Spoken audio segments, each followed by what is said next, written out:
Welcome to us, and apologies for these technical glitches. We've started a couple of minutes late, and we are going to proceed. So my name is Helga Foxted, Executive Director of the partnership, and it has been board decided that we should have these webinars, induction webinars before the board, so that you all get the opportunity partaking and asking questions and interacting. So hopefully this will meet your needs, which I know are at different levels, but with questions, I hope that this is possible to conduct. So our outline for you today is to cover a little bit of our history and overview, and then structure and governance. And then third would be the strategy and business plan, and then fourth, the external evaluation. So the speakers that we have lined up today is myself, and then Dr. Dorothy Shaw, who is a part of the governance and nomination committee. She is vice chair there. And then we have Dr. Anders Nordström, who is the chair of the strategy committee. And then we're hoping that Flavia Bustreo, who's the chair of the reference group that has been established from the executive committee as for the evaluation, was going to partake, but that's not going to be possible. So I will cover those, and with hopefully a little help from Dorothy. So on the history, PMNCH is a partnership that got merged in 2005, and from three pre-existing partnerships working on maternal, newborn, and child health, safe motherhood, child survival, and early newborn, saving newborn lives. Came together and really were committed to advocating together, aligning together, and also conducting accountability together. And so what has then happened was at around about 2008, one feared that there was no progress enough on MDG 5, definitely, and parts of MDG 4 were seriously lagging behind as it related to a newborn as well as stillbirths. So there was an effort that was then done from the partnership in order to really rally together and come and form some clarity on the continuum of care for reproductive, maternal, newborn, child health, and also nutrition. And so this was then something that got called a continuum of care approach. One also felt that there wasn't a strategy for women, children, health that was needed, and one reached out to the UN Secretary General at the time, Ban Ki-moon, and really got that on the UN General Assembly agenda as a high priority, because one feared that not only was the progress for MDG 5 lacking, but it was in some countries even becoming worse. So one then developed the global strategy for women and children and established the Every Woman, Every Child movement. And that was very successful, and we see through the graphs and progress report that although we were not able to reach the MDG goals for child or maternal mortality, one was absolutely able to accelerate the progress that was then done in these areas for the 5 last years of the MDGs. So in 2015, the efforts that we had done in the community in PMNCH and all of its partners really bore fruit in entering the SDGs because we had done the investment case that made the case for women, children, adolescent health, but we had also made a lot of progress related to assessing what the cost-effective interventions were within our continuum of care services, and also looking at investment cases of what is the return on investment if you invest well in the health of women and children. So we then revised the global strategy after taking, having considerable consultations. I think we were able to consult with over 7,000 organizations which included governments, from NGO, civil society, from academia, a lot of academia, in order to say, okay, what is it that we had reached in the MDG period, and what was actually things that we hadn't done so well in that we needed to then concentrate on moving ahead into the SDG era. And therefore then the global strategy was revised in 2015 in order to make it fit for purpose for the SDGs. And then based on the analysis, it covered women, children, and adolescent health and well-being, and it covered areas that needed focus that were not well dealt with in the MDGs, and this we will come back to a little later in the presentation. So in October 2019, we've got over 1,000 member organizations. We cover 6 regions, 192 countries, and we then continue to collaborate across 10 constituencies. We had only 5 constituencies, but now there was the need for defining and engaging additional constituencies, and the additional constituencies included adolescent youth constituency, as well as the private sector. So our vision and mission are true to the global strategy, and the vision is that every woman, every child, adolescent in every setting realize rights to physical and mental health and well-being, has social and economic opportunities, and is able to participate fully in shaping prosperous and sustainable society. And our mission, which includes very much the added value of PMNCH in a partnership our size, is to increase the engagement and alignment and accountability of partners by creating a multi-stakeholder platform that will support the successful implementation of the global strategy for women, children, and adolescent health, enabling partners to achieve more together than any individual partner could do alone. And this is kind of our mantra, and really the test of every single thing we do.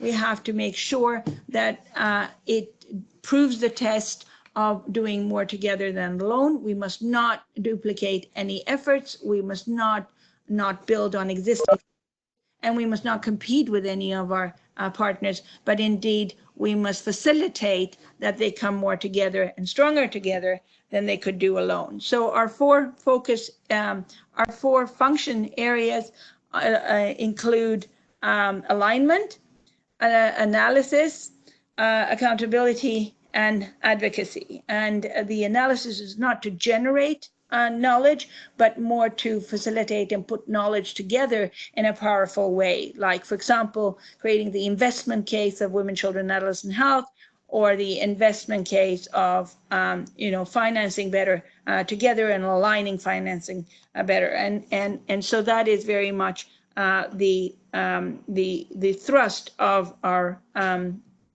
function at PMNCH. So in the governance and governance structure, and I'm going to then hand over to Dorothy.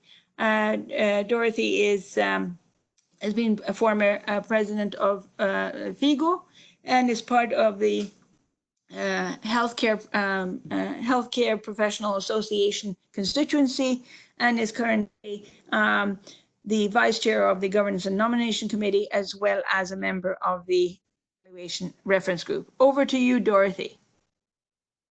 Thank you very much, Helga. I hope everyone can hear me too. Yes. Good, great, thank you. So as you heard from Helga, if we can go to the next slide, we currently have over 1,000 member organizations of PMNCH, which is significant to contemplate, as we'll get into, in 6 regions across 192 countries, and you heard about the 10 constituencies, and I'll say a little bit more about that in a moment. Slide, please. We know that for obvious reasons, I hope, that adolescents and youth are certainly one of the fastest growing constituencies, as well as the NGOs, of which there are many, and the ARTs. And you can see our graph here in terms of, I don't know, can I make that work? Oh, I can. I don't know if you can see my arrow here, probably not.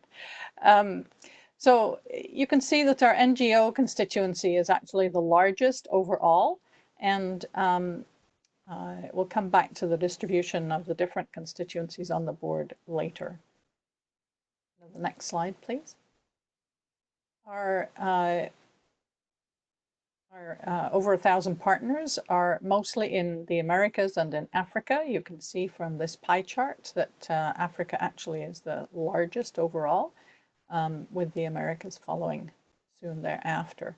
And again, is probably logical based on where much of the need is based in terms of the work of the partnership. And you can see the other regions that are represented there with respect to Southeast Asia in particular, and Europe. Some of our partners, and I'm not sure if this is the best place to mention it, but some of our partners are federations, if you will, so they also have members who are present in the different regions, but this is about where our partners are, whether they are the overarching federation or international entity, or whether they are one of the members of that entity, because we have both in our constituency groupings. The next slide, please. Joining the partnership today, as you can see from this slide, that an organization that's committed to advancing women's, children's, and adolescent health in accordance with the partnership's guiding principles and the vision and mission, we will typically accept those organizations. And there are specific entry criteria for each constituency. It's on the website. I'm not going to go into them here.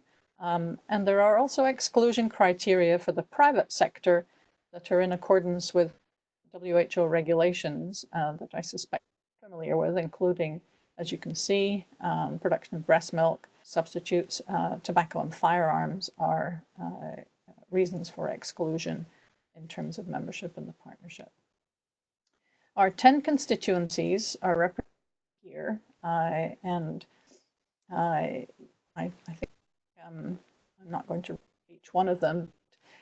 As Helga mentioned, they have grown from the original constituencies, recognizing the need to actually work more effectively, both globally and in country, in terms of moving the needle with respect to our vision and mission. And I read the next slide where those movement wheels all come together, the cogs in the gearbox. So essentially the partnership's a one-stop for all constituencies as catalysts of change, so that we can maximize the impact on women's and children's and adolescent health through our collective action. And again, just to stress that really the pillars of our collective action are analysis, alignment, advocacy, and accountability. And the membership of the partnership are champions, leaders, and implementers of the vision and mission of PMNCH. So that's enabled through the structure and the governance composition, and also a partner-centric approach. If we can go to the next slide. The partnership board has 1 chair and 2 vice chairs. There are 30 members in total. All 10 of the current constituencies are represented there. And there is balance intentionally on the board with respect to geographical and also expertise in women's, children's, and adolescent health, as well as health systems and cross-cutting issues. The board meets regularly twice a year, normally, and virtually if needed. And the decision has been by consensus to this point. Next slide. We are extremely fortunate that our board chair, in the last board meeting of July, is Helen Clark, the former Prime Minister of New Zealand and the first female UNDP administrator. And she's to be reckoned with. She is really quite remarkable in terms of her leadership and has already been very active in her role in terms of all of the elements to fulfill our vision and mission. And we are extremely fortunate to have her as the board chair. Board chairs are appointed for a 2-year term, and you can see that we have had some high-profile board chairs in the past. You may be familiar. Michelle Bachelet was the previous board chair, as well as Michelle.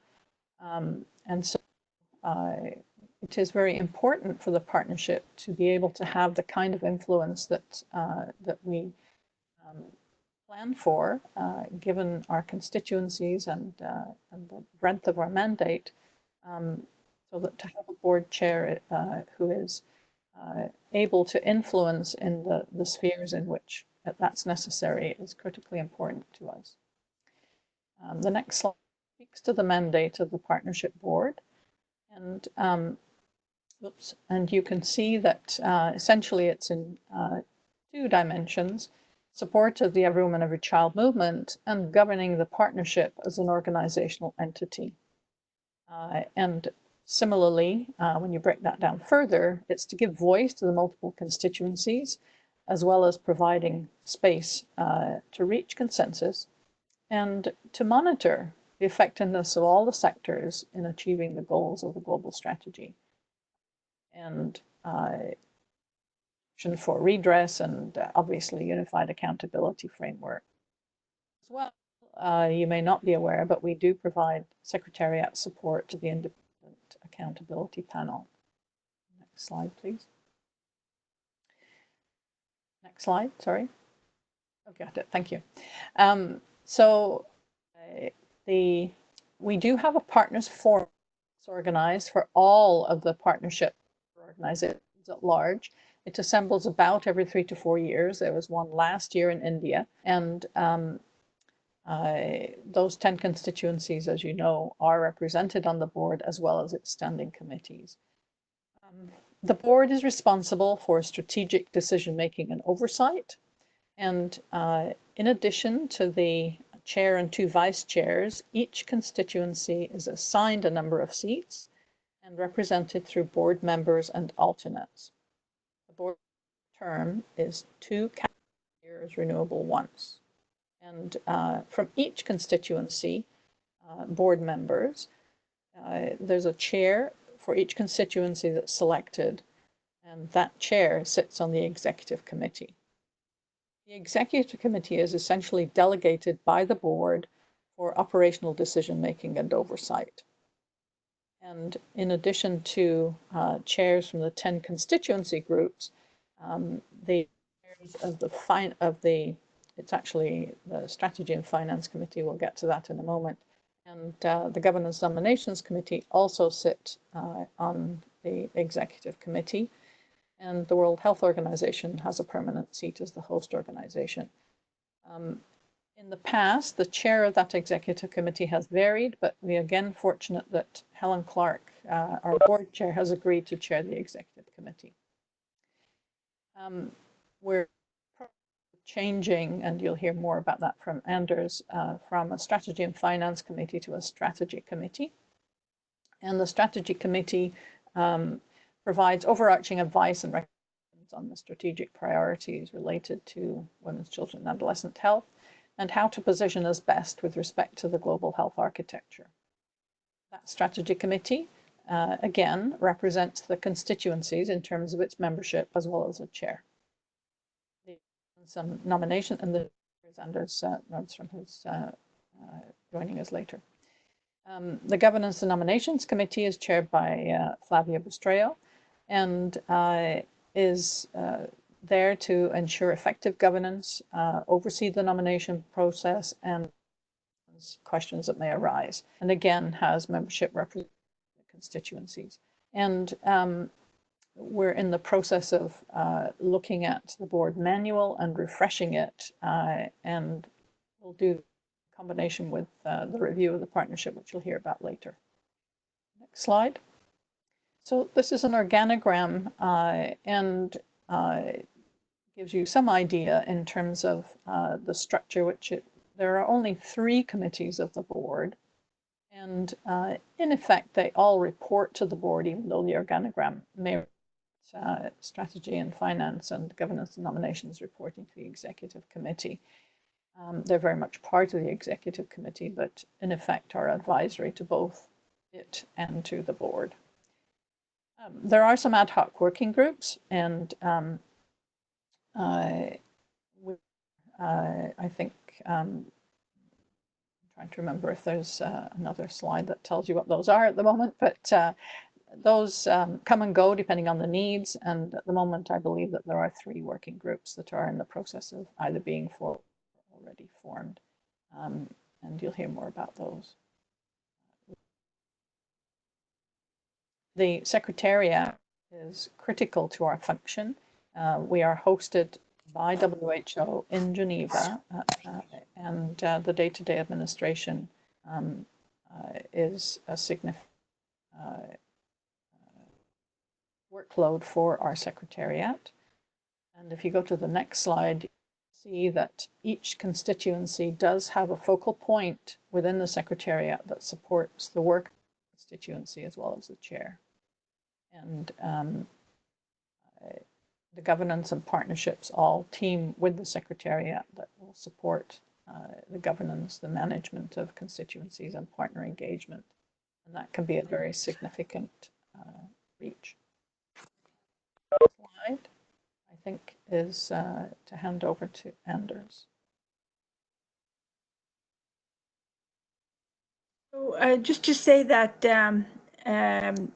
this slide here just shows how the structure of the business plan and feeds into the annual plan feeds into the business plans, and the business plan fed into the strategic plan, as well as then all of this is a part of the implementation of not only the SDGs, but also the global strategy for women, children, and adolescent health.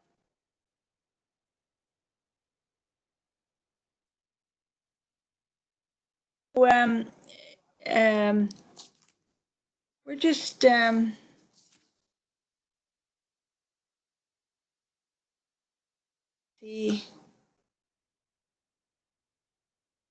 Anders, this is over to you now. Can we call on you?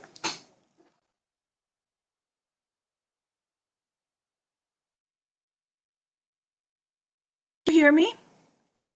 Or are you muted? No, I'm not muted, but I still can't hear you. You can't hear me? Can you hear me? I can hear you. No. Yeah, I can hear me now. Please so I would please to introduce you now, and that is Anders Nordström, Ambassador in Global Health, the Ministry of Foreign Affairs in Sweden. He's the chair of our strategy committee. So over to you, Anders. Thank you. No, I just asked, first, can you hear me now? Is it okay? Good, thank you. But I just wonder whether it's not so that people have any questions on the first presentations before I move on. Yeah, that could be a good way. So let's open to questions.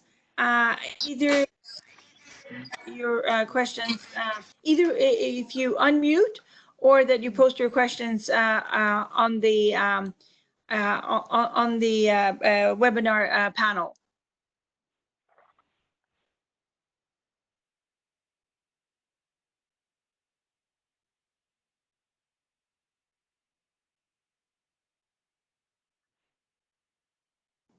Unless we don't seem to have any questions, so Okay. maybe we and then we can take questions at the end. Okay, so let's continue. I can't see the slides, but I assume that you have slide 21 now, which is the slide saying PMNCH strategy and business plan, and you just explained that, Helga. If we move then to slide 22, that outlines some of the guiding principles for the work of PMNCH. First one, that this is a partnership, so everything we do that is really influencing also the strategy, business plan, and activities is that this should be partner-centric. This should be useful and of added value to the partners that are partners to PMNCH. Second principle is that PMNCH specifically have a convening role, bringing partners together and by doing so, again, adding value. The third principle is try to work on alignment and engagement of partners and being a catalyst for that. Fourth is that whatever PMNCH is doing is really focusing on ensuring that this is something that should not happen just in Geneva or in New York, but should actually have an impact at country level to be demand-driven from countries. A fifth principle that has been reflected in the work on PMNCH since long time is to take a life course approach. This is about the women, children, adolescents, newborn, basically the life course from you being born and until you are getting at the end of life, basically. A sixth principle here, which I think has been added quite recently, and there's quite a lot of work on this, is to see how we can also benefit from the digital technology and the digital world that we are living in today. Next slide. An important dimension also for the work of PMNCH is also how we have moved from the Millennium Development Goal Agenda to the Sustainable Development Goal Agenda and the 2030 Agenda. Basically from the 3 MDGs focusing on maternal mortality, child mortality, and the 3 major communicable diseases, HIV and malaria, to now an overarching SDG, which is about people can live long and healthy lives and enjoy well-being. Meaning that also PMNCH is moving from quote-unquote surviving to survive, thrive, and transform. And this has implications also for both the scope of what PMNCH is doing, and especially now I'm going to come to that at the end, thinking about the future strategy. Next slide, which is slide 24, PMNCH added value are 4A's. Those are basically the functions of the PMNCH. What are the added value? What are the core functions that PMNCH is adding to and offering to the partners? First one is analysis. PMNCH is trying to stimulate better and more analysis for us to understand what are the health issues affecting women and children, what progress are we making, etc. The second one is then advocacy, making sure that this is well known, that we're using this knowledge in different fora, political fora, other fora, actually to make the case for women's and children's health. The third one is accountability. And accountability meaning that we are trying in different ways, different methods, different approaches, also to ensure that different actors are held accountable for what they are supposed to do or what they have committed to do.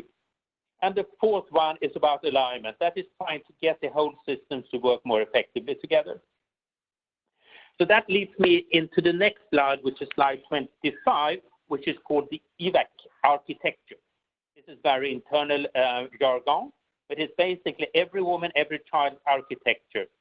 And over time, this has evolved to now something which is reasonably clear, I think. And if you start at the bottom here, you have PMNCH. PMNCH's main role, again, is advocacy, alignment, accountability, and if you add also the analytical part. Then number 2 here, you have different mechanisms in the global system that are providing mainly funding to countries, making funding available to countries. You have the Global Fund, HIV and malaria, you have Gavi, and you have the global financing facilities. So 3 Gs. Then you could add the World Bank to this as well and the regional development banks if you like, but that's basically the finance arm. The third arm here is then what we call then again in our lingo jargon 8-6, meaning basically the UN system that are providing the technical support, complementing the financial support. Money needs to go together with policy, clear technical advice, and the 6 partners here are WHO, UNICEF, UNFPA, UN Women, UNAIDS, and the World Bank, and the part of the World Bank that is mainly focusing on policies. So that's the EVAC architecture. Technical support, financial resources, and PMNCH being the driver for advocacy, alignment, and accountability. If we move to slide 26, this is in some ways the joint framework, the one-pager for EVAC, Every Woman, Every Child, the Secretary General's overarching strategy for women's and children's health in the world, and for PMNCH. So here there are 3 overarching goals and targets around surviving, thriving, and transformation, where you can see some specific targets and goals that we're working towards. And then you have 6 focus areas. And those are also now informing what PMNCH is de facto doing. And you will have them in a more simple way at the next slide, which is slide 27, where you can see a combination then of the 6 areas. And the first one is about early childhood development. Second one is about adolescent health and well-being. Third one being around sexual reproductive health and rights. Fourth one being women, children, adolescents in a humanitarian setting and fragile situations. The fourth one is the empowerment of women, girls, and communities with a focus on human rights. And the 6th one is quality, equity, and dignity, mainly focusing on the quality aspect. But as you can see in slide 27, for all of those 6 areas, it's the work that is related and the functions relating to analysis, alignment, advocacy, and accountability, which is the core and the function and the role of PMNCH. The added value. Slide 28, I think we can skip. That's basically the same, just listening those 6 focus areas again. So this is what PMNCH is working on today. But if we go to slide 29, at the coming board meeting, we're going to present now a plan for how we're going to develop the next strategic plan for the next 5-year period, which is 2021 to 2025. What will inform that process is an external evaluation that is taking place and an external audit that has already taken place. We will use that as the basis. We will have an interactive process with the different stakeholders, partners, constituencies that are engaged with PMNCH. We will this time not have a separate strategic plan strategy and business plan. We will merge this into one document, which will make it more easy. And then at the last slide, slide 30, you have the time schedule for the work to develop the next strategy. The target end date is then the board meeting in June in 2020. And again, we will discuss the detail of this plan for developing the plan at the next board meeting now in Nairobi. Over. Thank you. Much for that, and we are going to pause a little. We are going to take some questions, and as you cannot see these questions, unless there is one that has been posted with the question of, so there is not going to be a business plan. Question for next time. That's one of the questions to you. There will be a business plan, but not in the same format. So we will merge basically the more big picture strategic direction with a more concrete business plan that will outline more specifically what PMNCH is going to do. So instead of having 2 documents, there will be one single document. So I think you will recognize quite a few of the elements in the old business plan, also in the new strategic plan.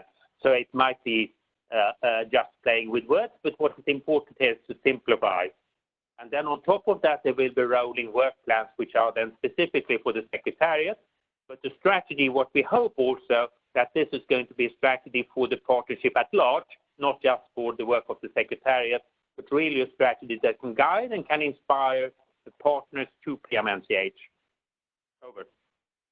Thank you. And another question is if we are going to make the PowerPoint available, and the answer to that is yes. We will send it to all the participants. We will have it available on our website, and we will put it on our board app. So that is the answer to that. So we don't have any other questions, and so we're going to move on. And I'm going to step in here and cover the external evaluation. Please note that this was planned and decided by the board in 2018. And the idea was that the external evaluation was going to be conducted this year so that the findings were ready for us to then use next year to feed into the development of a new 5-year strategic plan. So the independent external evaluation has now commenced. The focus of the evaluation will be on understanding and applying the strategic concepts of the partnership's work to inform then the future direction of PMNCH and then develop the new strategy. And as Anders has alluded, he has described the process of the strategic plan. The evaluation is being conducted by the consortium of by CEPA, the Cambridge Cambridge Economic Policy Associates, and HERA. This consortium was then selected through a competitive process and overseen by the ad hoc partnership external evaluation reference group that was established by the board and led by Flavia Bustreo. And it contains a small group with representatives from various of the constituencies. Representatives of the independent both CEPA and HERA will be attending the 24th PMNCH board meeting in Nairobi, and will be also having meetings there with the external evaluation group.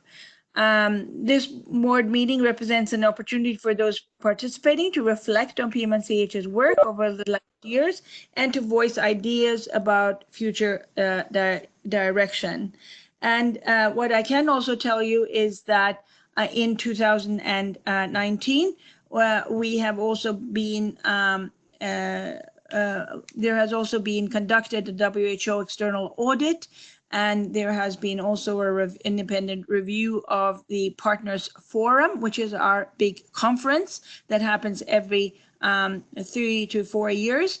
And the last one was conducted in December last year in New Delhi, and there was an independent review and assessment of that.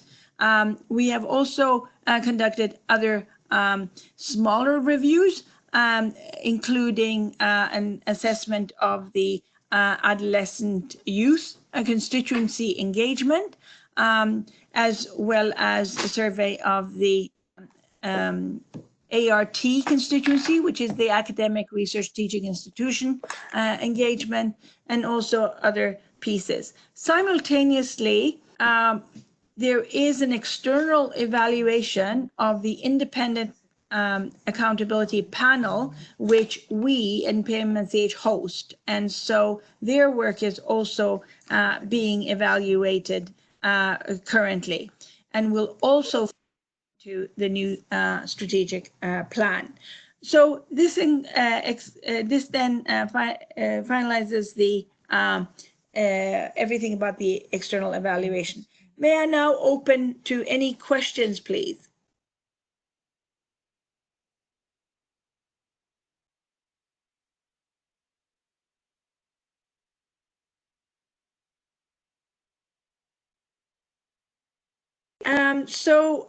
I hope this met everybody's need in regards to the structure and also the functions of PMNCH. Please contact us if you have any question, if you think about any questions later on, and we will make, as we have said, these slide deck available, and we will also make it available on our app as well as site. Okay, thank you to the presenters, and thank you to all of our participants.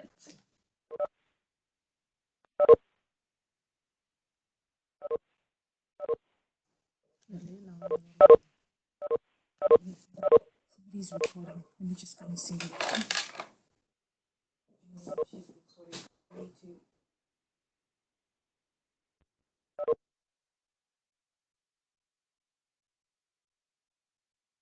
You get